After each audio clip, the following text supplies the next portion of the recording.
Welcome to the PI Podcast, Political Insights for the Palaging Inis. I'm your host, Matt, and with me is my co-host, political scientist, meme lord, with the approval of 9 out of 10 nerds, Board. You know what? I would probably agree with that one. Okay, PI nyo, PI nating lahat, board here at your service. Yes, and thank you for bearing with us, and apologies for the long hiatus. Yeah. Board, what were we doing Yeah, in medyo. the hiatus? I Yeah. think this was a prolonged hiatus. We got chased down by Yes. our papers. We got chased down by our Oh, papers. yeah. And But- classes. Jesus. Yes, class. We're back to teaching. We're back to writing, of course, in our own respective PhD endeavors. But at least now we finally found some free time to do it and get back in the saddle. Of course, we made some major progress in our own research. Thank God for that. But for this episode, we actually got in. Well, it came to our attention that we made a few what's the word? Indelicate and careless statements regarding survey research. There was this. I think it was.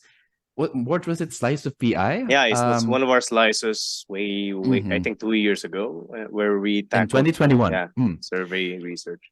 Yeah, I think it was a listener question, and normally we don't really talk about things that we're not intimately familiar with, at least not as intimately as most experts in our field and in our guest, which we'll bring on later. But we tried to do it as best we can, and we quickly commented on it, tried to be as careful as we did, and we still made some mistakes. First of all, I think our listener asked us like on the validity and the significance of survey research, particularly with the upcoming Philippine elections. And we tried, based on our memory, at least, well, I can speak for my own mistakes. We kind of said that certain survey did not predict certain candidates from winning, like, for example, like Grace Poe in the senatorial elections and in I think Duterte in the 2016 national elections. But if I checked or if all of you checked the latest survey just before the elections, they actually predicted it. So I was talking more about the survey before that. So apparently we double checked and we consulted with a few of our colleagues, and the surveys actually have a good record in predicting the winners of the elections, in Philippine elections. So, yeah. How about you, Borj? Do you have anything to say about that? Statements were made. Statements were made that were bound for misinterpretation. So, yes, again, we apologize for those who were offended by it, and hence we have a full episode on survey research. So, long time coming, actually. So, this is good. Yes. Again, apologies for that. Hindi tayo perfecto, but we're willing to learn. And I think it's important to do this in public, It's I think everyone should also learn to be teachable and be humble when we make mistakes. And honestly, admittedly, survey research is not our strong suit, not mine. Maybe, but Borj, what can you say about survey research? I'm just a user of survey. Last survey I conducted was way back during my undergrad, but yes, so now we have an actual expert on survey research to help us clarify certain matters on this crucial part, really, of connecting political science with the public. So this is one of the primary bridges, really. So it is bound to be tackled in more detail. So now we're doing it after our hiatus. Yes. All right. So without further ado, let's introduce our very esteemed guest. So he is currently the director of the LaSalle Institute of Governance, the editor-in-chief of the Asia Pacific Social Science Review, a journal, a very respected journal. And then, of course, an awardee of the 2022 Achievement Award of the National Research Council of the Philippines, a professor, of course, at De La Salle University in our Department of Political Science and Development Studies. But most importantly, he is a professional survey researcher, has conducted a lot of surveys in the regional level, the national level, and the international level. So, of course, he has gone into the trenches, and he will help us guide us through this important tool for social sciences. Please welcome Dr. Ador Torneo. Thank you, sir, Woo! for joining us. Hi, good Maga evening. I'm Matt and Borge. magandang Please gabi. call me Ador. Yes. Magandang gabi, Ador. Yeah. Okay. So my name is Ador, no? I'm Ador, and I do surveys. I used to do professional surveys on the side, no, before I assumed the position in the Lasal Institute of Governance. So this Yes. includes government surveys, Mhm. surveys for international development organizations, also a bit Mhm. of political polls, no? Mm. And my work has revolved around doing surveys for both government and non-government organizations. And I've also provided some technical advice in conducting surveys for some private organizations that run political polls. So Mhm. I will have to say that the opinions that I'm going to express tonight do not in any way represent the views and opinions of any of the organizations I am affiliated with, including De La Salle University and the other two organizations.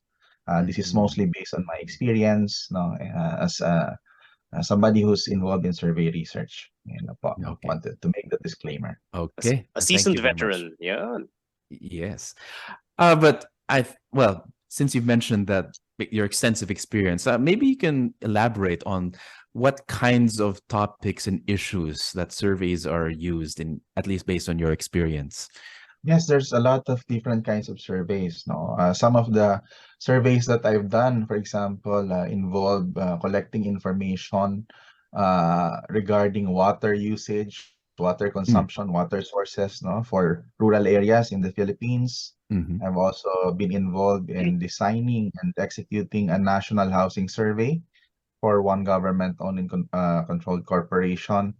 I've also been involved in running customer satisfaction surveys. Mhm. I've been involved in running surveys for migrant groups, no, Filipino outbound migrants, as well as migrant groups that reside in other countries, for example, Mhm. in South Korea. So I've also designed some and implemented some political surveys similar to what you see, no, Mhm. for Mhm. some private organizations. Yeah, those are very different kinds of surveys for different kinds of purposes. Okay, Mm. okay. Na-curious tuloy ako. May tanong lang. Mhm. Nag-manual data gathering kayo? Yung kumakatok-katok sa pintuan? Yes, oo. Yun? I've done surveys na talagang yung mano-mano, no, Mano-mano? Yeah.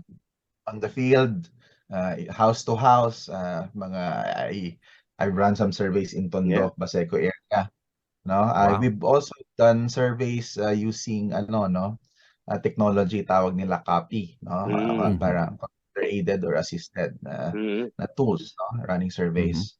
And I've done online surveys as well as Mm. telephone Mm. surveys. So Yun. different approaches, no. Yeah. Okay. Okay. Masasabi ko lang sa ating mga tagapakinig, pag meron pong kumakatok at nagsa-survey, kung ayaw niyong sagutin, pasabi na lang po. Mahirap pong mahirap pong Oh, ma-snub. wow. Kasi ganun na nga, ganun nangyari sa akin. I did my survey sa Pateros eh. So, kainitan ng araw, kakatok ka. Nandun na yung tao sa loob eh. Kitang-kita mo kasi bukas pintuan eh. Wala, di Mm. pinapansin. So, ano naman, Mm. kung ayaw niyo pong sumali sa survey, pakisabi na lang po na hindi. Okay lang basta Mahirap. may token, oh, 'di ba? No? Yeah. Pagkatapos, like Alam mo yun? salamat. Oo. Ano yun? Pasabi ng hindi para makamove on na kami. Sa bahay. Oo. I agree. Mahirap talaga mag-survey. Yeah. Mm-mm. So, as someone who's done survey research, like maybe you can make a comment on maybe the general impressions the public has and maybe some misconceptions, and how would you comment on these misconceptions? What people get wrong about surveys, especially political surveys, and which we are all, how you say, invested in looking at. We all, especially during the election. So, yeah, what can you say about that, sir? Okay. Sige, number one, this is many people are familiar with surveys. Mm. Most Filipinos, for example, are familiar with surveys, and this is not true only for Filipinos. Mm. Surveys are used widely in many aspects of our lives. Governments run surveys, news organizations, business organizations. Mhm. So during elections, we are also bombarded with information coming from surveys from different organizations. But one of the most common misconception I think I need to address is squarely is that surveys are predictive tools. Mm. No, surveys are actually not designed to be predictive tools. At least that's my opinion.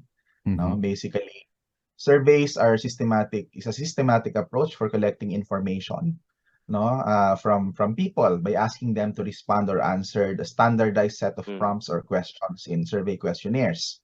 It is very old, very, very old. It's ancient time. Ancient Egypt were doing census. Oh.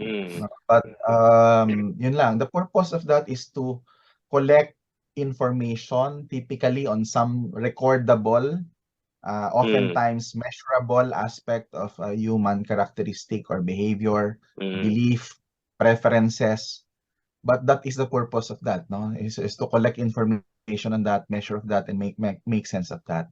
Hindi yung prediction, no? It's not meant to be a predictive tool. At least that's as far as I understand surveys. Number one misconception. Okay. Yeah. I would like to emphasize yung surveys had been, yung nabanggit yung regarding census. Naalala ko tuloy yung case with I think it was William the Conqueror. The moment he took power in England during that time, ang una niyang pina-commission would actually be a census to take stock of what he newly owns.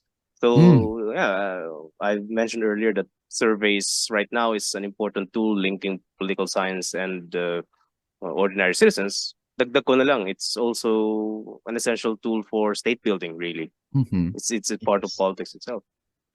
Grabe yung mga examples niyo, ancient Egypt and William the Conqueror. Anyway, sige sir, Ador, you're saying something? Yes, ancient Egypt, probably ancient Mesopotamia. It's almost as old as civilization itself, no? When communities, kingdoms were established, kasi they were collecting information on their constituents for purposes of taxation, raising armies. Merong ka-partner ang survey. Part of, as you said, diba, instrumento ng state, part of state building and state administration. Kasabayan ng surveys ang statistics.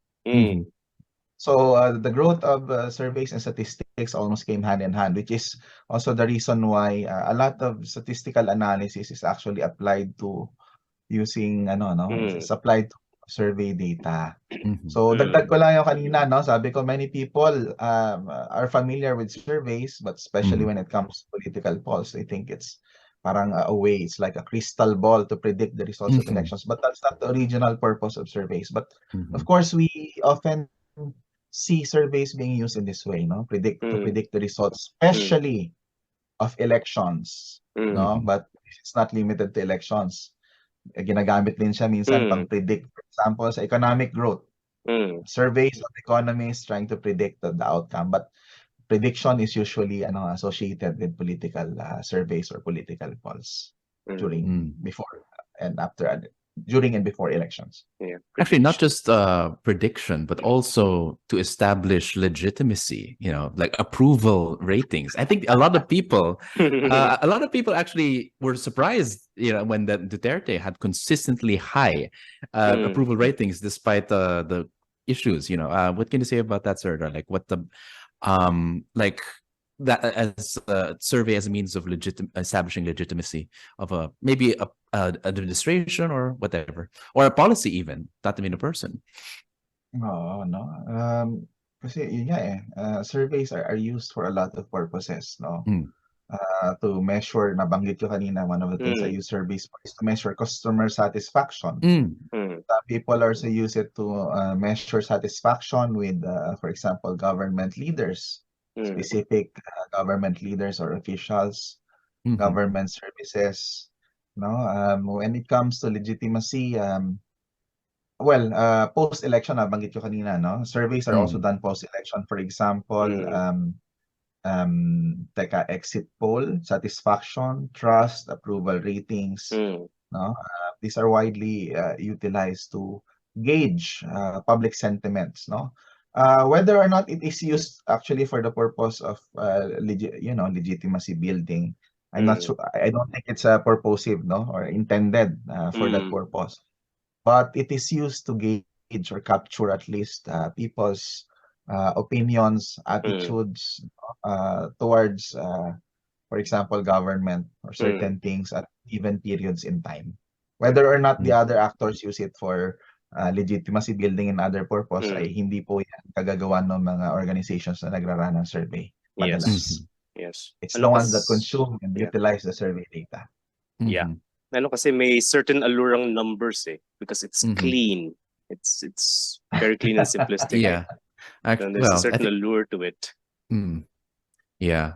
Well, because numbers are very powerful, actually, and very ancient, and I think it's important to, when you gather these numbers, they have to be done well. So I think we can try and get to maybe the basic principles, So, Dr. Torneo, what are the basic principles of survey research, and what should we take into account when trying to do survey well? How do you do it properly? Okay, principles of survey research. No? I looked it up. No, have some textbooks of survey research. Hindi ko nakita ang kompletong listahan talaga principles of survey research. Most textbooks actually focus on procedures, assumptions of survey research. But at least let me offer some of my personal take, no, based on my limited knowledge and experience in running some surveys, at least. Number one, surveys research. Surveys are premised on the assumption that some aspect of the human condition, halimbawa yung knowledge, experience, opinion, preference, behavior of people can be captured and measured using survey instruments or questionnaires. So for this purpose, many survey researchers have developed, tested, and refined some kind of system of capturing this information using prompts, questions, response sets, different kind of instruments, tools, and technologies. Actually, yan yung basis, for example, ng tinatawag na field of psychometrics. It's a field of study within psychology concerned with the theory and techniques of measurement. Kailangan ko idagdag, obviously, and we acknowledge that there are limitations when trying to measure these aspects of human, the human person. Second is kung gaano ka-valid, the quality of information, how valid it is, how reliable, how precise, how accurate. The data captured by surveys are to a very large degree dependent on the quality of the instruments that you use and the process that you administer them. We call them survey protocols. This is why professional survey researchers don't just go about running any survey or hastily putting together questions. Survey procedures are purposefully designed, carefully tested, evaluated, and refined in order to ensure that good quality and valid, reliable data is collected. Third one is because surveys often collect data from a subset of the population, tawag ng sample.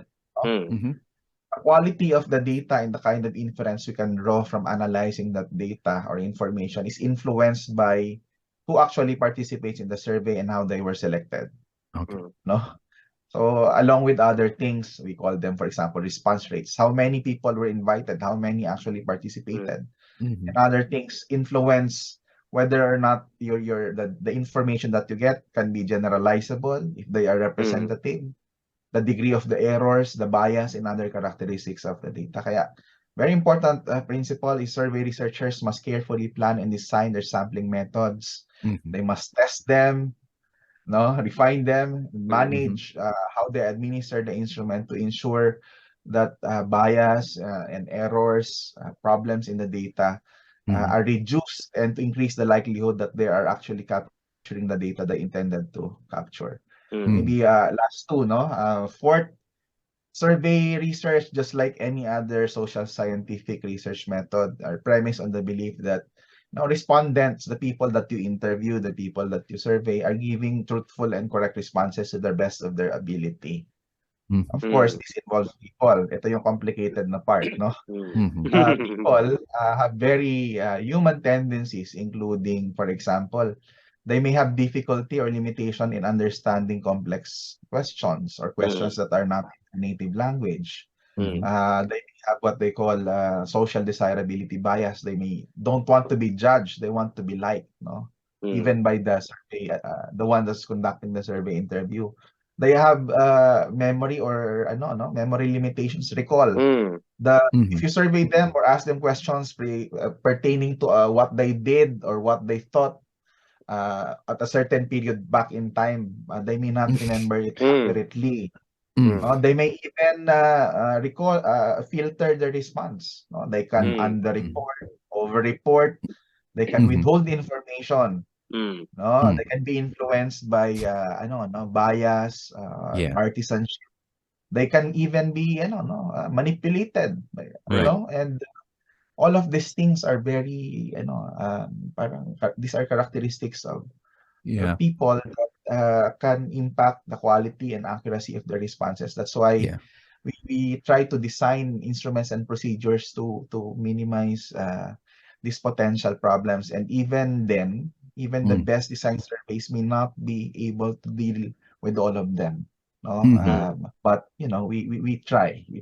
And then Yes. last is very important. The primary unit of data collection in surveys is really individuals. It's possible to do surveys for groups and organizations for you to aggregate the data, but the primary unit of data collection and surveys are individuals, and that's where the quality of data is highest, no? Yeah. Ang mahirap dyan Tama. kapag, lalo na kapag yung karaniwang sagot ng Pilipino kapag it's like, sang-ayon ka ba dito? Ganyan. Tapos sabi nila, sakto lang. Parang, paano, how would you encode that? Yung sagot, Yeah, yeah, playing how did, safe is a coping mechanism. No? Playing safe responses. Borge, anything you want to say about Anong masasabi niyo sa mga FB survey? FB survey? FB survey, online survey, internet surveys. Saka yung mga email blasts, asking us to answer survey questions. So, I would have to say na these are emerging kinds of surveys, especially convenient, lower cost, some would say also efficient. But these are relatively new. No, they are not as tried and tested as the other methods. Yung parang field work, random sampling types of surveys. So I will say that these kinds of surveys can also get useful information, but they suffer from certain limitations that are inherent to the methodology that is used to administer them, namely online. So, bigyan lang, concrete example, yung tinatawag na self-selection bias. So, yung self-selection, essentially. So, people who participate in the survey are the ones who opt in. No? And for example, if you run a political survey using Facebook, typically the ones who are most likely to respond are either the people who you are close to, people who know you, or people who strongly feel for or against a particular the particular issue that you are asking about. So the thing is, this may not actually be representative of how the typical person, the typical Filipino thinks, but they might respect yung parang more extreme kinds of view or strong feelings or reactions. So yon, dapat we should be very cognizant of this possibility.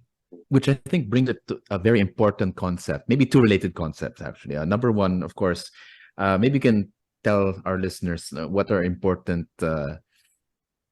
notes on how to properly sample, or sampling. How do you conduct sampling properly? And second, I think this is related.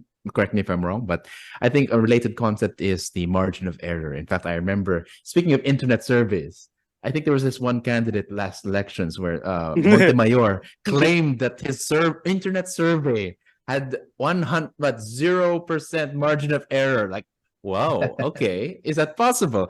I don't know. Maybe you can talk about that. And how do we deal with that concept of margin of error, which I think people use that to question surveys. Like, there's a margin of error, it's not real or something. What can you say about that? Yeah.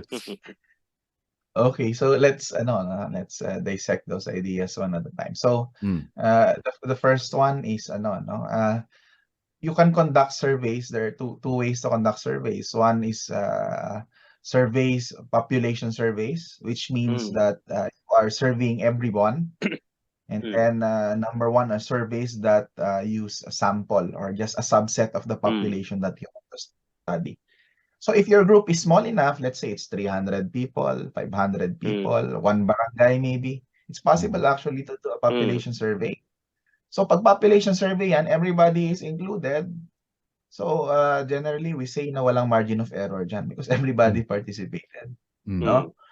But the more common use of survey actually is using samples. samples or subsets of the population that you want to study. And samples are surveyed because usually it is difficult, costly, or inefficient to survey the entire population. For example, there are 110 million Filipinos. No, it's impossible. Even national government, when it runs census, do not survey 100% of that 110 million. So they only select a subset. Now, this is related to the other concept that you mentioned, sampling. Yung tinatawag na sampling is the process by which you select who is going to be included in your survey. Okay, so there are two ways to do this, no? The first one is called probability sampling or random sampling methods. Yep. The second one is called non-probability sampling methods or non-random sampling methods. Just to keep it short, no? Random sampling is generally designed in order to reduce the bias, reduce the errors in the data, and is typically the preferred method if you want to come up with representative samples, meaning samples that better reflect the characteristic of that group that you want to study. We call it population. No? Yun. And then you can draw the, pagka ganito, if you use random sampling methods, if they're well designed and well executed, many people would agree that it's possible to extend the inferences that you can draw from the data you collect from them to the general population, subject to the margin of error, which I will mention later. No, the other one, non-random sampling methods, are methods that do not require you to randomly select the participants or respondents in your survey. There are many kinds of that. No, may cluster sampling, merong convenience sampling, snowball sampling, or purposive sampling. So these are these are if your aim is representativeness and generalizability and errors, these are less reliable compared to random sampling methods, but they also have their place. For example, purposive sampling, you deliberately select people who will participate in your survey based on carefully designed criteria, can actually draw very useful insights and informations about this group. So that can also has its own particular uses. Now, margin of error is a concept, no, that yun nga, even if you collect information, because you're collecting information from a sample instead of the entire population, the answer that you get may not be 100% reflect, whatever attitudes, preferences, or characteristics of the population that you want to study. But if you utilize a carefully designed and implemented random sampling method or probability sampling method, it is possible for you to estimate to what degree your results are likely to reflect that of the general population. The difference is the margin of error. No, I'm not a statistician, so I cannot explain it in statistical terms. But the general principle is like this. No, the larger the sample, the closer the size of the sample or the number of the participants to the number or to the size of the population that you want to study, the smaller the margin of error. Okay, and the smaller the smaller, no, the sample size that you want, the bigger the difference between it and the population that you want to study, the larger the margin of error. So kaya yung mga surveys, nationally representative surveys, typically utilize somewhere between 1,200 respondents to 1,500 respondents. So if these are well executed, it's possible for you that the information you get from these 1,200 respondents may reflect national sentiments or preferences with a margin of error of maybe around plus or minus 3%. Ayun. So, pwedeng yung nakuha mo na information, maybe either 3% higher or 3% lower than what the national if you surveyed everyone, that was what it would reflect, no? Pwedeng mas mataas ka by 3% o mas mababa ka ng 3%. Okay. So in general, a valid survey would have what range of margin of error? And then is it possible like the margin of error might be like too high, or like when is it no longer valid? Like how do you tell based on the concept of margin of error? Oo. Ibang konsepto kasi yung validity, no? It's validity is a different kind of concept, no? I think the principle that's utilized when talking about margin of errors is what is an acceptable margin of error. Okay. Okay, so typically in national political polls, no, polls that are election related polls, ang pinakamababa usually na ginagamit for national surveys is usually plus or minus 3%. That would be around 1,200 respondents, which are nationally representative, using multi-stage systematic random sampling, no, or stratified random sampling. So is it acceptable? So from practice, from observation, we know that many polling organizations tend to use this as a benchmark, as a minimum for the national pre-election surveys. Bakit? Kasi the result that you get will it's easy to get 1,200 respondents. You can run survey within a week. You can get results immediately. And the result that you get is not so bad, no? If you get, for example, a certain percentage, let's say 57% of the survey respondents expressed preference for candidate A, you know that the actual preference, no, to some degree, no, you are confident that the preference at the national level for candidate A is plus or minus 3%, either higher or lower than 57%. So the actual preference, no, by the national population of voters might be actually 60% or 54%. No, sabi ng isang colleague dati, no, tsaka ng statistics teacher ko rin.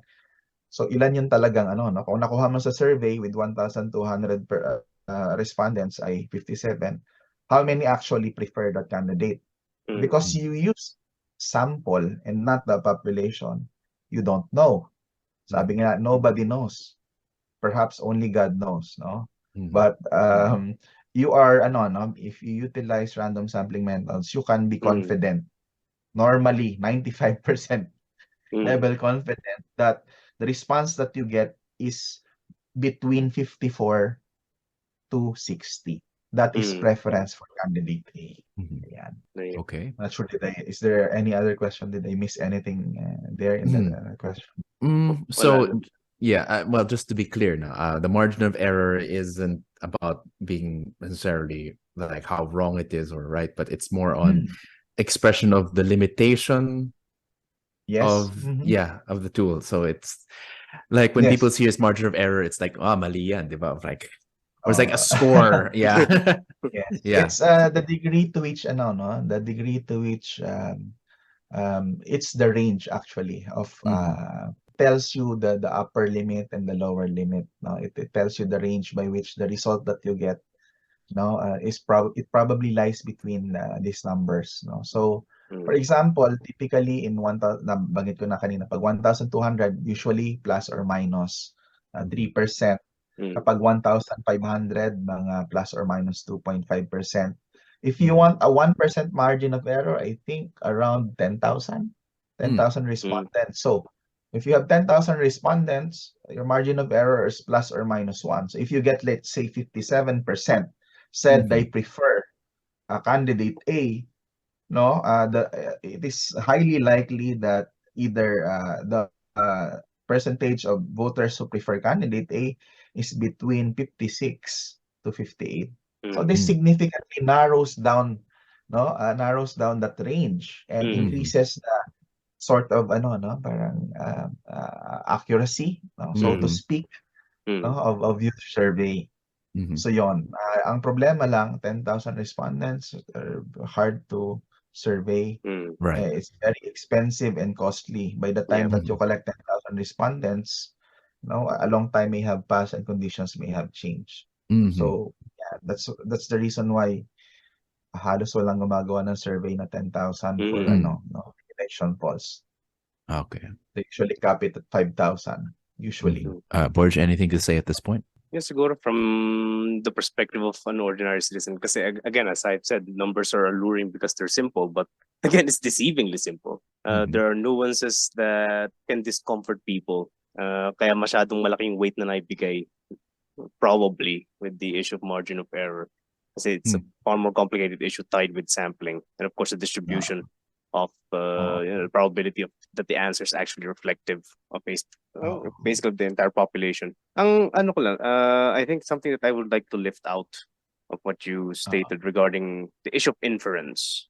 So for our listeners, regarding that one, what can they infer, or how should they infer something from survey results? How should they infer something from? How should they infer? No?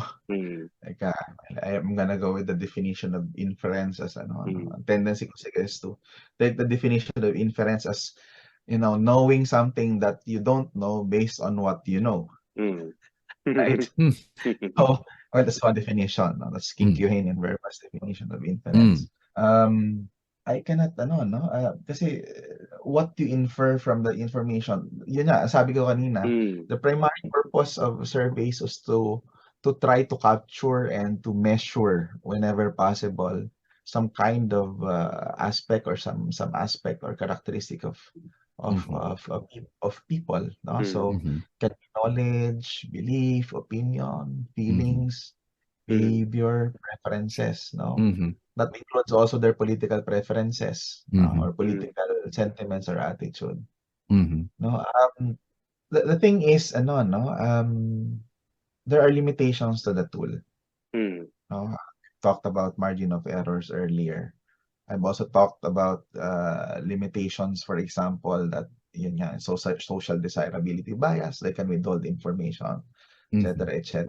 No, but assuming that people are truthfully giving information to the best of their knowledge, assuming that surveys are carefully designed, well designed, and that they're able to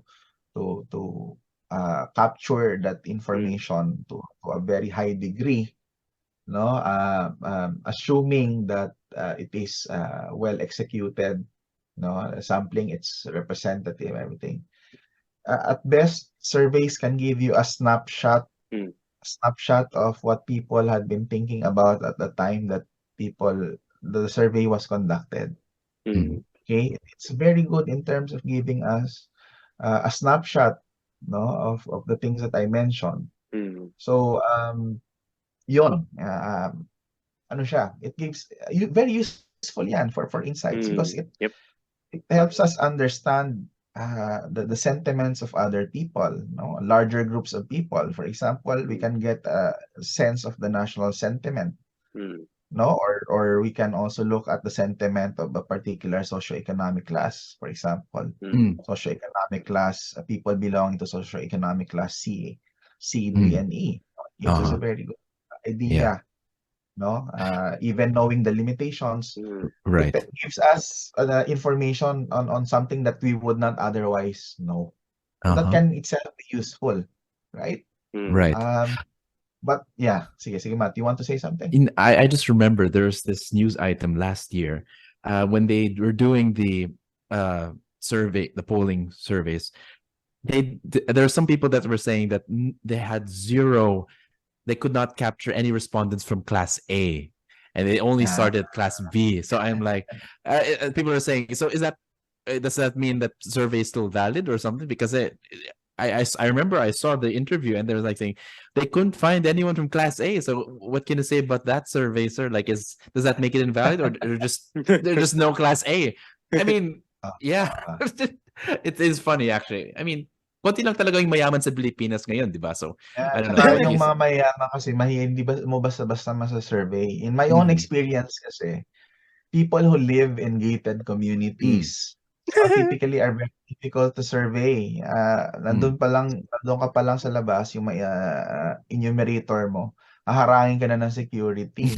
So, private subdivisions, exclusive condominiums are very difficult to survey people who are residing. But many polls, many surveys are actually done house to house. But, that's one limitation. So, the implication of that is probably if you don't have enough respondents from, say, socioeconomic class A, then you would not have sufficient information to actually to show what are the preferences, say political preferences or opinions of socioeconomic class A. So it's tied to the margin of error. No, if you have a very small number of respondents or participants from socioeconomic class A, the margin of error tends to be very, very high. I will not say that the result is not valid, but the result is not very useful. For example, if your margin of error is plus or minus 20%, plus or minus 10%, that's kind of not very useful. I'll give you a concrete example. Ganito. Halimbawa, sabihin natin na the margin of error that you get is plus or minus 10%. And then I'm gonna use again my example. Candidate A. Candidate A got 57% a preference from your limited number of respondents. And then candidate B got the remaining 43%. But because the margin of error is plus or minus 10, so how many people actually will vote for candidate A? How many actually prefer him? Either is 57 plus 10, that's 67, or 57 minus 10, 47. So you don't know who's actually leading. It could be candidate A, it could be candidate B. Is the result valid? Well, as far as if the survey administration methods, instruments are good, probably validly reflects the preferences of those who were surveyed. But is it useful for gauging the preferences of socioeconomic class A? Not very much. Because you don't know who's actually leading. Candidate A or candidate B. Yeah. Wow. Speaking, I think you mentioned in your previous statement about the instruments, and I think, maybe you can comment on how do you construct a proper instrument? You can say the survey questionnaire, especially when certain questionnaires can sometimes be leading, or sometimes it could be too personal or something. So how to frame a question? What can you say about what tips can you give for people when they want to make their questionnaire and doing a proper survey? I think the advice that I will give is consult an expert, consult an expert in constructing an instrument, and then tell them what you want to know. For example, you can consult, sabi ko nga kanina, psychometricians, survey professionals, possibly mga also domain experts on the topic that you want to study who has a good background or experience in running surveys. So you ask them, because the technology, the science and art of constructing survey questions, kasi merong technology behind it, how to actually design. And it's like this. There are many ways to ask a given question. Choice of wording, how you ask it, the manner of you are asking, many ways. But each of these are carefully studied. Those who construct surveys carefully studied it to minimize the potential problems that may arise. So, for example, yung sinasabi ko kanina, problems of interpretation. So, for example, if a survey instrument simple enough so that ordinary people, ordinary Filipinos who may not have a high level of education can easily understand it. The other thing is going more complicated. Does it capture exactly what you want to capture? No? If you ask many people or you repeatedly use it, will it generate more or less similar results? Questions of validity and reliability. So normally yung mga survey professionals tend to parang try several ways of asking a question. They usually test them. They pilot test the question. They evaluate and critique the questions, and then there are actually statistical procedures to attempt to measure the validity and reliability of survey questions or the data that you collect. So yun, that's the reason why I cannot explain very basic, because it's a technical procedure actually. Designing survey questions is a technical process that involves several steps and several stages of testing and refinement. Kapag medyo confident na sila, saka lang nila ginagamit. At least that's what professional survey researchers do. Okay. So yeah, so for our listening public, hindi siya isang baksakan na tanungan lang. Yeah, there's also there's pre-testing, pilot testing, of course. Right. Maybe you can say like maybe how many times should something be pilot tested before you can officially deploy it, or maybe based in on your your experience. Yes, sir. Well, the minimum number is 1, no? For very Okay. simple. 1. For very simple, no? For very simple questions that where there is not really much room for interpretation or misinterpretation or misunderstanding. And if you are just trying to capture very simple things, no? For example, how much they agree or disagree on something, no? And the question is not too complicated. So the minimum is 1, but it could go on several times. No, kasi yun nga you can pilot it as many times as needed until such time that you are satisfied that yung question mo already able to capture more or less what you're trying to capture. The results of your statistical testing show high levels of validity and reliability. No, if you show it and administer it to different kinds of people, their interpretation of the question hindi na siya, they don't vary too significantly so as to give them different parang responses or different interpretations of the question. So minimum of 1, but it could be more. How well you designed it the first time will determine how many times you have to test it again. Maybe just for reference, like what was the most times you needed to pilot test before you can actually use the survey? It can go up to us, Sa akin siguro, I think 3 times. 3 times. Okay. My experience. That was the most time, especially when I was just beginning as a survey researcher. But there are kasi I need to add kasi there are many items in surveys that had already been well used and well established. No, it is common actually for many survey researchers to draw question from a data bank of survey questions. So these are already tried and tested questionnaires, tried and tested prompts or questions, survey items. So kapag ganon, normally you still test it. No, but you don't need to test and refine it several times because this had already been run. You can run, for example, if this was designed in another country or another time, you can test it in our country and our current timeline, no, and then try to see if it is the properties of the data that you collected are still good. So medyo mabilis to. One time nga lang sabi ko. But if you're designing a survey instrument from scratch, survey questions, survey prompts, then it might take you several iterations or several trials to get it right. Yun, mas maraming proseso. So I think the other tip is to find a template, or as much as possible, closely resembling the kind of research you want to do. Yeah. That's yeah. You hope that it's applicable, right? Yes. Okay. All right. Borj, anything before we move? Yeah, I think we can move to the next. Okay. We'll now go to politics gradually. How effective is survey research in understanding political sentiments and predicting electoral outcomes in the Philippines? Let me divide the question into 2. Let me first address the first part. How effective is it in understanding political sentiments? No, as I mentioned earlier,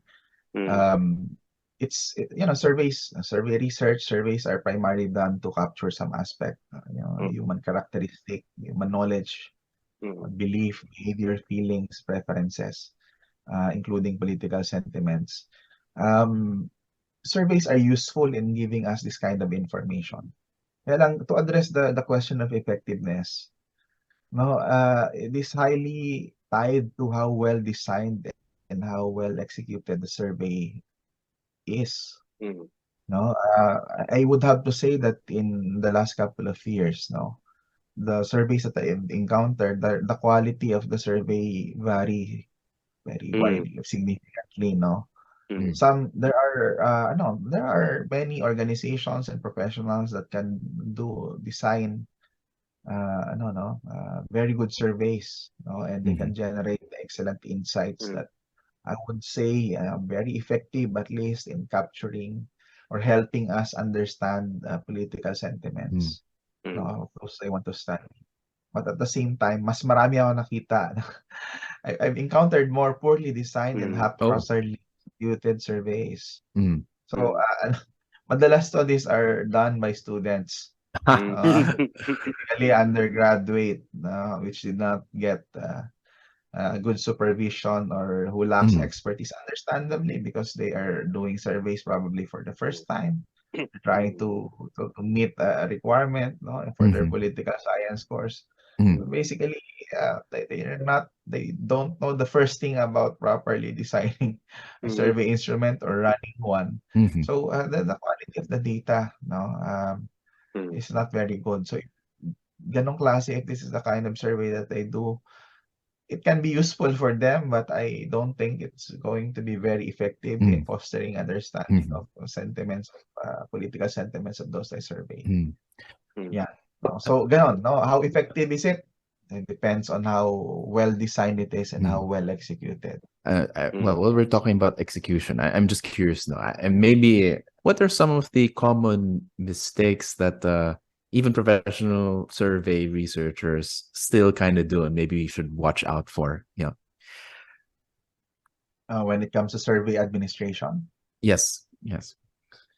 Ayun, no? One of the things that we need to notice this, no? Nabanggit ko kanina yung people have yung tinatawag na social desirability bias.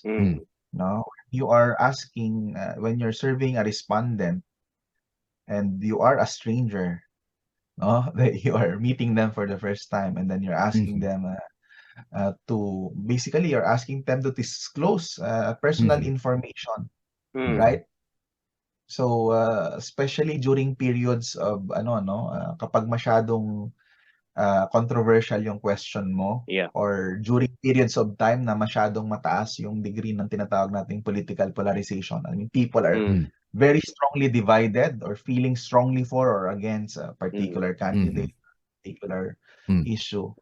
No, your survey respondent may actually be taking cues from you, no, on how they're going to answer the question. So yung body language mo, the tone of your voice, even yung suot mo na damit. For example, if you're wearing a shirt that is associated with the color of a particular candidate, no, they might actually calibrate or adjust the response based on how they perceive you. No, if they perceive that you may judge them for giving a particular answer, then they might withhold or they might actually lie or calibrate the response. Ayan. If they feel that they can trust you, no, they don't feel threatened by you, then they might give you a more honest response. So we've seen this before. There had been surveys that failed to predict the results well, or failed to capture sentiments well, because these factors were not carefully into place. I would have to say, for example, yung elections in the United States between Hillary Clinton and Donald Trump. No, most survey organizations actually failed. They predicted that Hillary Clinton will win, but Donald Trump won. And many researchers, many experts afterwards said that the human factor may have come into play, and hindi siya take into account ng mga nag-conduct ng survey. Going to the second point, yun na, Mm. effectiveness of survey research in predicting outcomes. No? Mm. Nabanggit ko na rin naman yung prediction. So sabi ko nga, hindi design yung survey pang predict. It's supposed to be capture a snapshot. Mm. But whether we like it or not, it's used Mm. to predict outcomes, especially in elections. No? Ganito.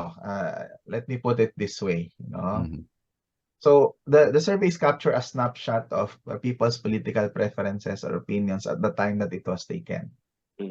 Now, if people's minds, their preferences, their feelings and behavior are fixed and they do not change now in the future, then we can say that surveys would be very effective predictive tools for predicting future human behavior and how they will vote.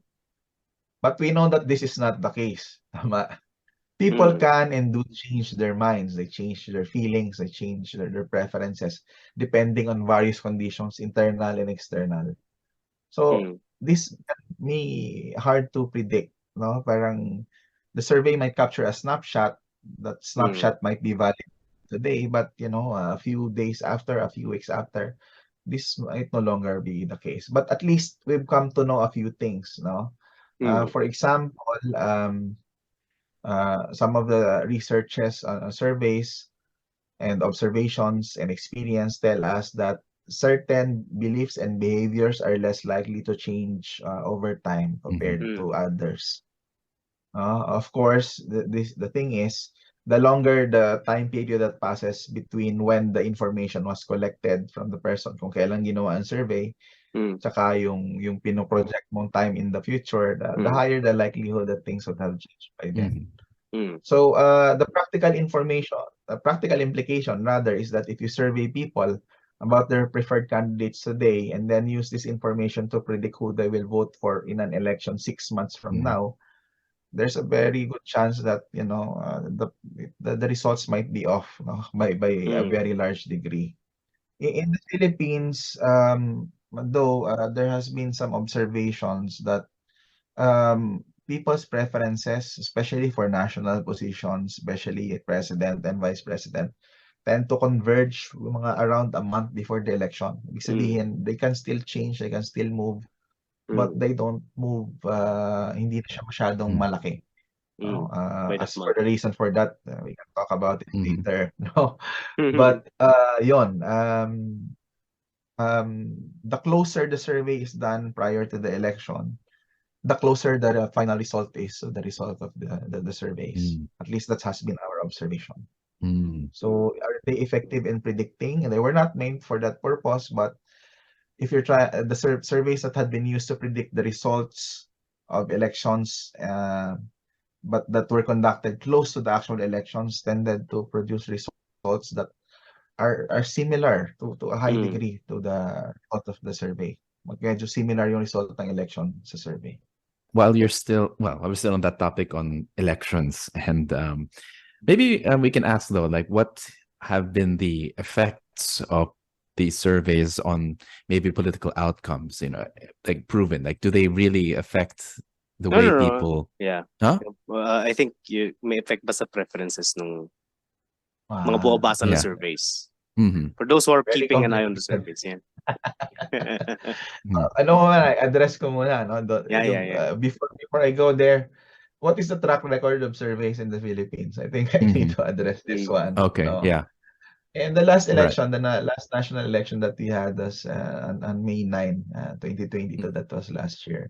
No, generally speaking, many of the professional survey organizations that ran a survey, this varied kung gaano kalayo. I think policy issue, if I'm not mistaken, was April 16 to 21, no, around that time, around 17 days. No, I could be wrong. I need to check my numbers, but many other organizations ran the surveys maybe a week or so, or more, around within 2 weeks, give or take. No, generally speaking, very similar ang results. Pasok sa banga. President and vice president were quite similar. For example, hindi talaga nagkakalayo eh. Bongbong Marcos vote in the survey, Tsaka yung final result, quite similar. I think he got 58.77% in the election. The survey result 17 days before was 56%. Okay, for Lenny Robredo, around 27.9% ang actual na result.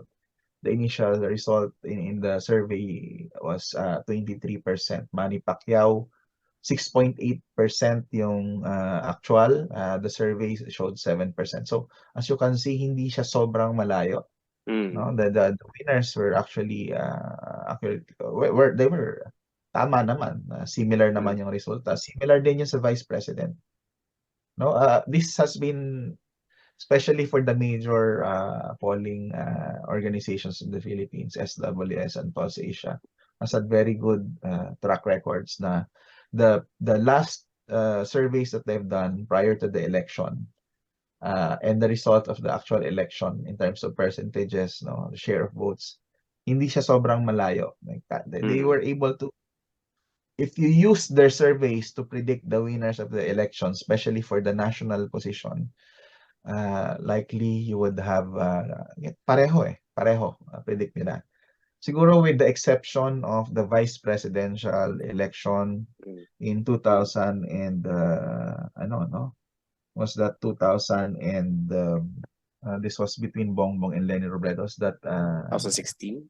2016 vice presidential. Yes, so kasi medyo magkaiba ng resulta. There is a bit of difference in the two major polling firms, but the result of the election was within the margin of error. No? Doon sa isang survey, medyo mataas ng konti si Bongbong, by around 1%. Doon sa isa, mas mababa siya. But the result of the election was actually hindi, nasa margin of error kasi. So, more or less, okay yung track record when it comes, especially for president and vice president. When it comes to senators, medyo mas, generally speaking, karamihan ng mga lumabas sa survey before the election sa Magic 12 or sometimes 13, sila din naman yung nananalo doon sa election. Pero babago yung position and some of them, some of those who were part of the Magic 12 or 13 in the surveys did not make the final cut in the actual election results. I think sa 2022 election, if I am not mistaken, I need to check this, no?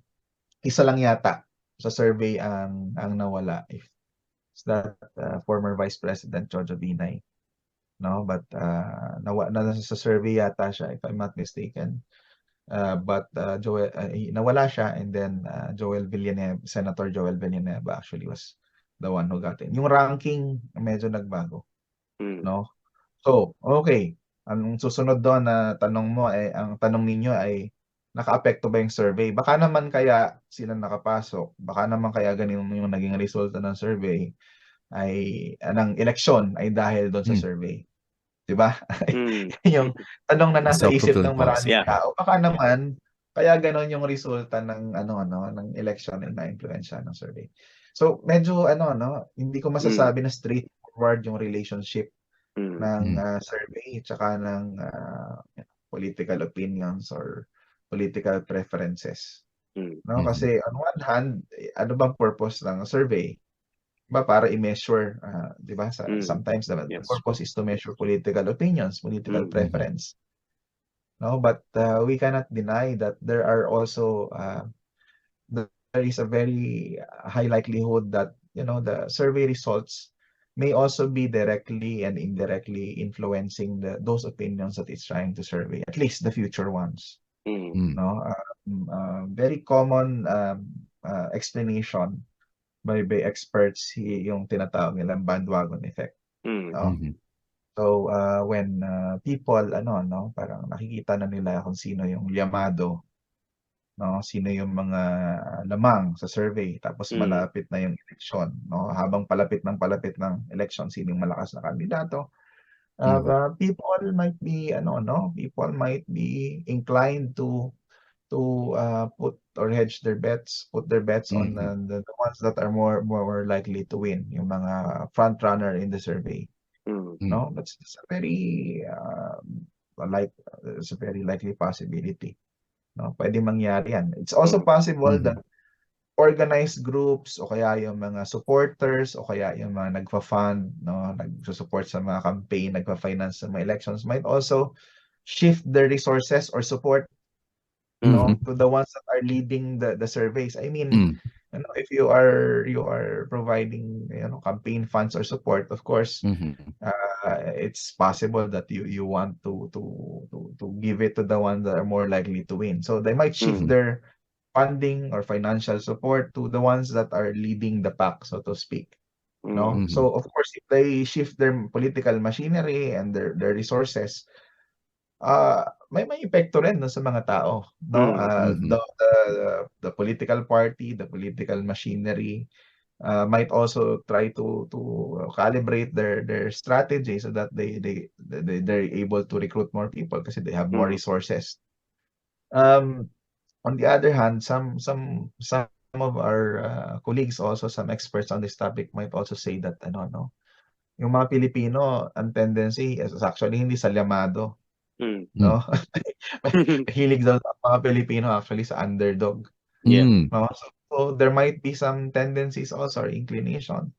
We can say that there are times we've observed this to be true. We don't know kasi hindi ko pa napag-aralan to admittedly in systematic detail. Hindi ko pa napag-aralan ng gusto, but it's possible. So it kind of counters no? And the other thing is this. Remember that if a candidate is not doing as well in the survey, that is also a signal to them to shift campaign strategy or to mobilize more resources, to mobilize more people. So may ganon din siya, no? Now, if they change their strategy, that can also potentially help them counteract the other forces that are shifting preferences of the other candidate. So may ganon. Kaya sinasabi ko, hindi siya ganon kasimple o hindi siya ganon ano. So it can be direct, it can be indirect, no? That epekto yung survey. It influences how the candidates themselves behave, how their campaign teams behave, no? And also how ordinary citizens or Filipinos behave. So ganon, baka napaka-dynamic nung right. Magandang iwan na empirical question yan kasi meron na bang survey na nag-exist na meta survey? Meta survey on survey on surveys. Yeah, survey on surveys. I think may mga pagsubok, may mga attempt, no? Parang may nakita ako. Hindi ko masyadong nabasa, but I think yan ang magandang susunod na topic, no? Siguro para sa ating mga listeners, no? Sa ating mga estudyante. Gumawa ng mga thesis at dissertation, siguro May iba subukan na gawa ng empirical study to, pag-aralan ng mabuti, no? Hindi lang necessary din survey ang gagawin ninyo, ha? Pero you might want to do qualitative studies or qualitative research and tanungin natin yung mga tao, ano bang epekto sa kanila pag nakikita nila yung survey. Diba? Parang anong nararamdaman nila and ano yung paano sila nagre-react. No? Pwede rin gumawa nun. Pwede rin siguro experimental. Hypothetical candidates. Ang papakita ng hypothetical results, paano magre-respond. Kailangan nga may offer kung sagot, no? It's complicated. Meron tayong nakikita at na-observe ng mga resulta pero hindi pa ganun ka-establish yung siyensya saka yung ebidensya tungkol dito. No? Ang alam lang natin ay hindi natin pwedeng i-deny na walang epekto yung survey sa political opinion or preference, but whether or not this is big enough to actually, make a significant difference in the long run, and how much and to what direction it influences, hindi pa natin ganun ka well established. Yes. Wow, that was a crash course in an hour of crash course on political survey research. This is very interesting. I've learned so much. Nag-iwan pa tayo ng empirical question para sa mga listener natin. It's funny though. I mean, the effects are not as straightforward. In fact, I do remember some politicians trying to sue or propose that both they bid kasi natalo sila. Anyway, but I suppose maybe one of our last questions just to wrap things up. This is actually very useful for us as researchers, and social scientists. But siguro para sa mga karaniwang tao, madlang people, mga mamamayang Pilipino, anong masasabi natin sa kanila na dahil ang dami mga surveys, of different qualities, maybe Dr. Torneo, what can you tell our listeners? How should they engage with surveys, maybe, and how should they pick the right ones? And how should they use surveys? Maybe a simple user guide or that you can tell to the ordinary Filipino. So siguro una-una masasabi ko siguro sa ating mga listeners, sa ating mga kababayang ordinaryong Pilipino. Una-una, not all surveys are created equal. As I mentioned earlier, the quality of surveys vary very significantly depending on who is running the survey, how they designed it, and how they actually implemented it. So one of the things that you might want to look into if you are looking at, there are many organizations who are trying to run and who are actually running and releasing the results of their surveys. So how do we know which one are the good ones? No, of course we can look at their track record. No, we can look at their track record. No, over the years. No, how close were the results that they collected. No, for example, if they conducted, assuming that the trend where surveys conducted close to the election tend to be close in terms of results to the actual result of the election. They can compare the results and see the track record of these organizations. The other thing is that they need to look into the procedures that are done. Reputable survey organizations will not hesitate to publish their methodology. No, they will not hesitate to publish how they collected the data, how they sampled, selected the respondents, right? They will provide a lot of detailed information, so that people can assess, evaluate their survey methodology. As I said earlier, survey methodology is closely tied with survey data quality. The quality of information that you get is tied to how well the survey is designed and how well it is run. The other thing is they need to look into the people who are behind, the people who are running the surveys. There are many people who are doing surveys in the Philippines, but not all of them have the training, have the expertise, have the track record of actually conducting professional surveys. There are also some organizations that present themselves as survey organizations when in fact they are, parang they're running campaigns. They are running basically public relations or campaign. So in this case, we should be very critical of which kind of information or which kind of survey we need to look into. So yon, look at the people behind them. Do they have the expertise? Do they have the track record? Look at their methodology. If you cannot assess methodology, then ask people who at least are familiar with surveys and ask them, is the methodology sound? No, is it a good methodology? And then look at their track record. Do they have a good track record in running surveys? Yeah. And of course, the last one siguro is also look at potential conflicts of interest. No, potential conflicts of interest. As much as possible, we need to look out for potential conflicts of interest between the people who are running the survey, between the people who are commissioning the survey, and the survey results. Kasi there's a danger that conflict of interest might skew the way that surveys are administered and designed. So this is something that we should also take into consideration. I think how should we make use of surveys? We should look at surveys as as a very useful resource. We should look at surveys as very useful resource that gives us it lets us know the things that we would not otherwise know. No, for example, how who is the preferred candidate of particular people in a given region. How satisfied are people with the performance of a particular government agency or a government official, right? What are the greatest, most urgent concerns of people at a given period in time? These are very useful information. No, kasi a lot of us only know things that about ourselves, about our immediate family, about our immediate community.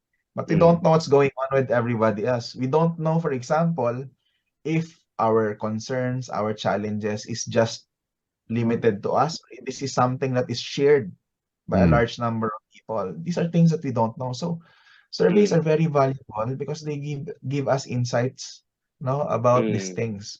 Otherwise, you would not have that. But um, after this, no, how do we make use of that information? That is really up to us.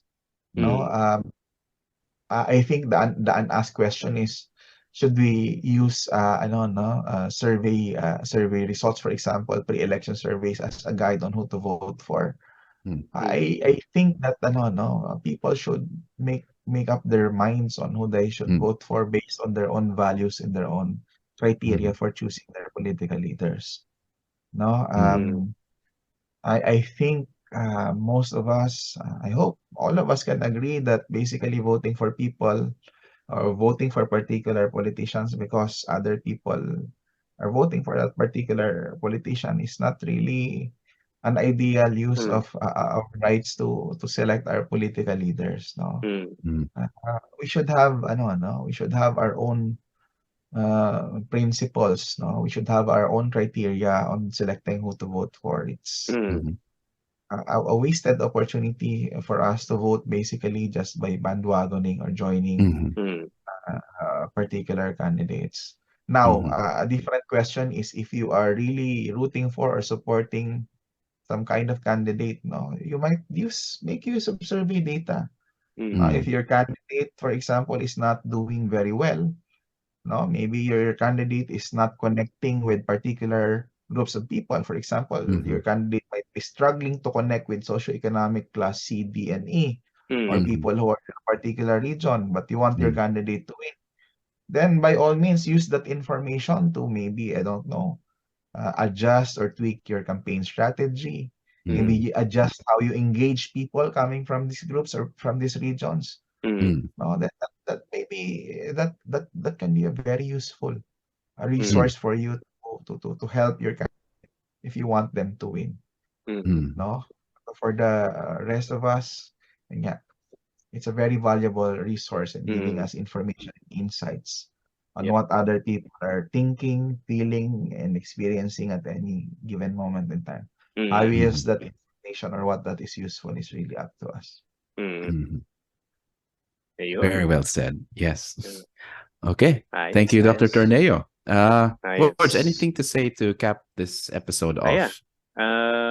Again, maraming salamat, Ador, para sa crash course on statistics and of course survey research. Pero I would like to highlight I think I can leave with two messages for this one. I think I would reiterate what I said earlier on.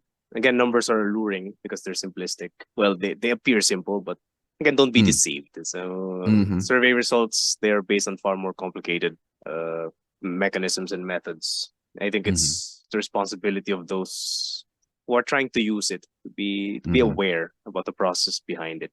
So yeah, and those who are exposed to it to be at the very least to be sensitive to the nuances of the numbers. Nuances of the numbers. Yeah, nuances of the numbers.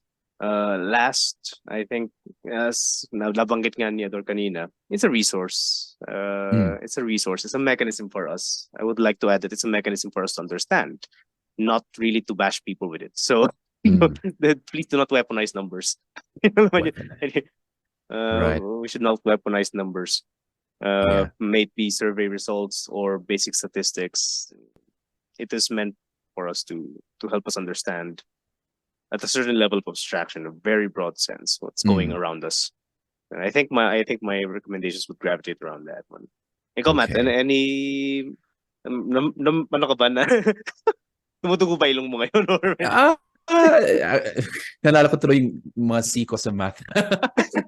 Ay, nako. Pero no, I mean, this is, this is very educational for me, and I very appreciated this conversation we had. Yeah. Siguro, no, no, well, definitely, I have to reiterate that it's important to continue learning despite, to never stop studying and never stop learning, and always ask the experts actually when dealing with it. And again, we hope to be of better service, to our listeners. We'll consult experts more closely this time. When things go wrong for your political candidate or side, wag magalit sa surveys. Baka may nangyayari sa sa campaign mismo. Yeah, so don't blame the science, Definitely, this is one of the most scientific tools we have in gaining information about society and social phenomenon. But thank you very much for this discussion. Yes. So now we move on to our final segment, which is recommendations, where we ask each of our speakers to recommend maybe additional material that can help and enrich us further, nuancing the numbers, which, by the way, should probably be the title of the episode. So let's move on to Dr. Torneo first. Do you have recommendations for our audience? Number one is siguro pick up a basic textbook on research. No? Right now, what I have the survey research methods by Floyd Fowler Jr. No, I also have another survey book by Matthew Champagne. That title is The Survey Playbook: How to Create the Perfect Survey. Other than this, there are a lot of survey textbooks also in the library. And there are several websites, several organizations. For example, you can look at the Pew Research Center. That's www.pewresearch.org. You might also want to take a look at, if you want to understand how they're doing surveys, for example, in the Philippines, of course, the most popular organizations, SWS and Pulse Asia, do take the time to visit their websites, so that you'll get an idea about these surveys.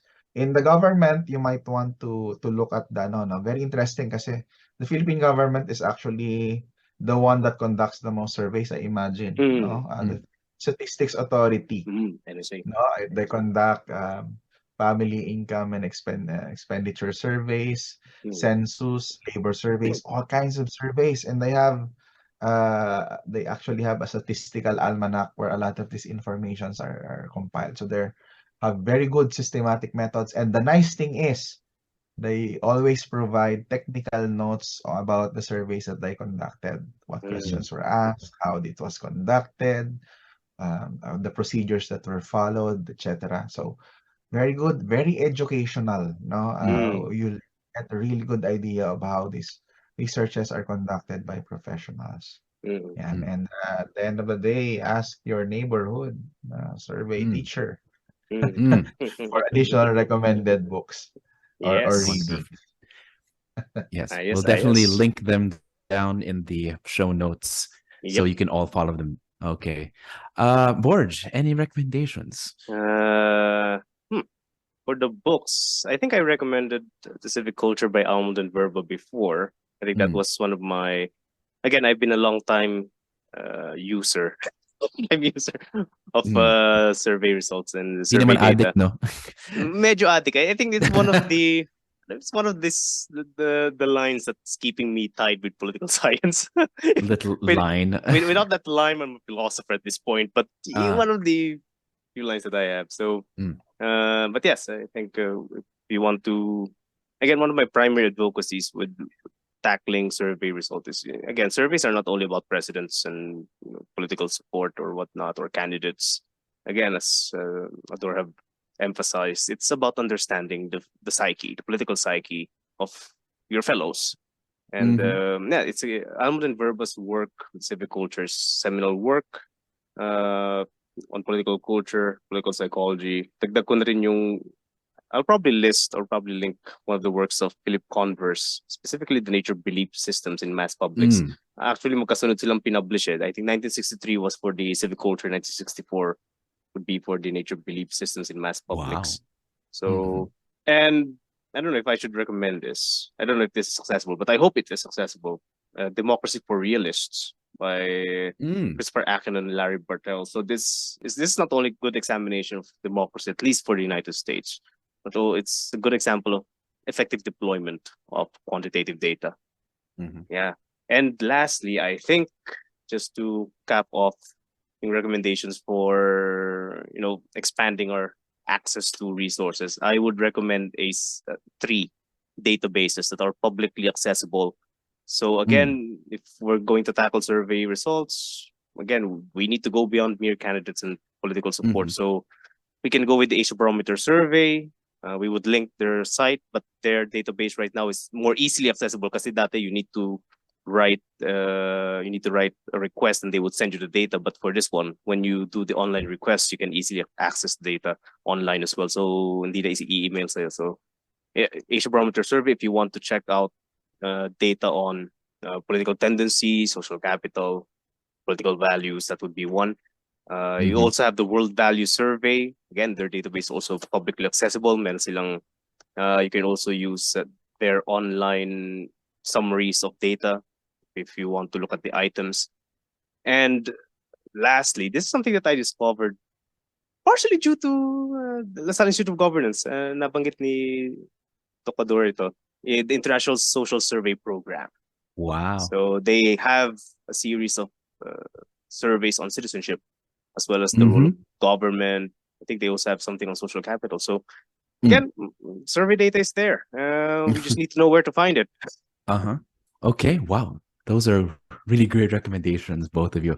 I'm actually a bit embarrassed because my recommendations are a bit, well, not very academic, but it's thematically related. It's fine. Yeah.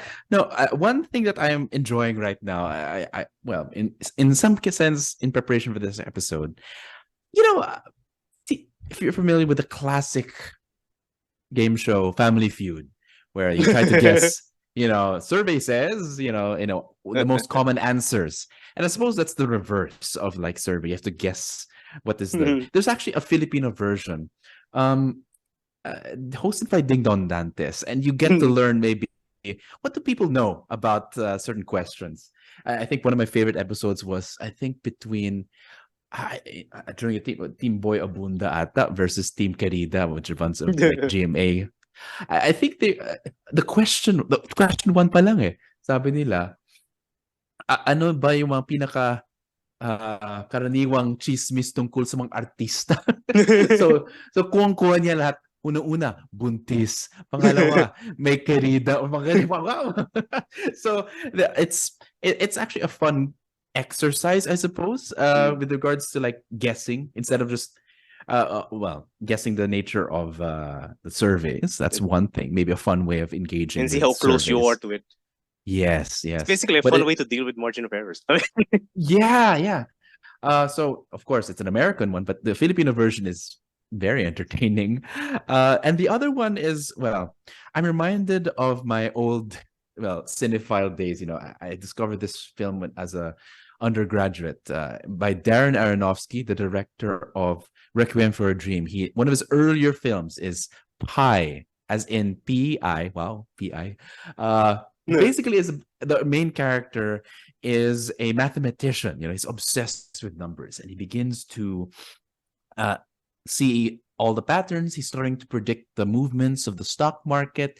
He's able to predict like the ticks of different people, and sometimes he even counts like his dosages of medicine, the time where he has certain episodes, because apparently it's a psychological thriller, and it somewhat tries to tackle the nature of numbers, but also when and how beautiful it is and how things fall into a certain pattern. Definitely numbers are there, as you mentioned, but also if you're so fixated on numbers, it turns into let's say, I don't want to spoil the plot, but things start to fall apart when things don't go according to the numbers or the formula, because it kind of the character looks at numbers in the Quran, in the Talmud, in the Torah, so he sees all these things. So he is able to predict things. But at the end of the day, even the conducting of surveys